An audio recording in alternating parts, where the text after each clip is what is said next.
তো হ্যালো বন্ধুরা, আমি আজকে দাদু বাড়ি যাচ্ছি।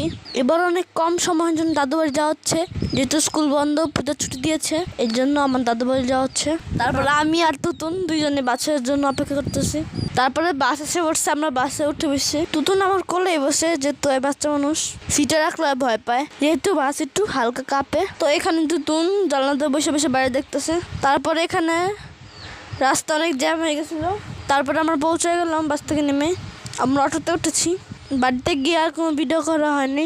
সকালে উঠে দেখি আমার চাচাতো ভাই দুইটা পাখি আনছে। আমি এগুলো আসল নাম ঠিক জানি না, ওই আমাকে বলছিল, কিন্তু এখন আমি ভুলে গেছি। এগুলোর ভিতরে একটা অনেক শান্ত আর একটা অনেক দুষ্ট, এটা শুধু লাফাইতেই থাকে। তো বাড়িতে যাওয়ার পরে তুতুন অনেক খুশি হয়ে গেছে। ওই বাড়িতে অনেক দৌড়াদৌড়ি করতেছিল, দাদা ভাই গাছ কাটতে রাখছে, ওই ওটার উপরে গিয়ে বসেছিল। তো এখানে দেখি পুকুর পাড়ে আমার চাচাতো ভাই আর একটা ছোট বাচ্চা দুজনে গরুর সাথে দুষ্টমি করতেছিল। ওরা গরুটাকে গোসল করতেছিল। তারপরে ওরা ক্লান্ত হয়ে সরে গেছে। তারপরে বাচ্চা ছেলেটা আবার ঘুরে ওড়ানোর চেষ্টা করতেছিল, কিন্তু এখানে অনেক গাছপালা, তাই পারে নাই। তো এখানে আম্মু ঘাসে বসেছিল।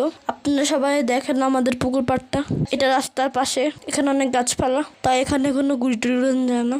তো আমি সকালবেলা কাকুর সাথে বাজারে গেছিলাম। তো আমি এখন বাজার থেকে আসতেছি। তো বাজারে আমরা ডাল আর আটা কিনতে গেছিলাম। তো আমি এখন কাকুর বাইকে করে রাস্তাতে আসতেছি। আমি এগুলো নিয়ে বসেছিলাম, তো এই জন্য বাইক থামার পরে আমি বুঝতেছিলাম না এগুলো কোথায় রাখবো, এই জন্য পরে আমি নিচে রেখে দিছি। বাড়িতে ঢুকে দেখি আমার ছোট ভাই মাছ ধরতেছে।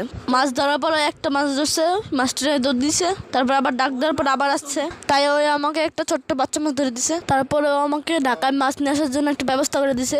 আচারের বয়মের ভিতরে মাছ ভরে দিছে, ঢাকনাগুলো হালকা ছিদ্র করে দিছে, কিন্তু এটা আমরা আনতে পারি নাই। তো সন্ধ্যাবেলা আমরা আবার ঢাকা চলে আসছি। তো আমি এখানে অটোতে এটা শুয়েছিলাম। তো আমরা ঢাকা আসার সময় দুজনের জন্য আমরা একটা ছোট্ট বন্ধু না আসছি, আর আমরা তার নাম রাখছি তাসা।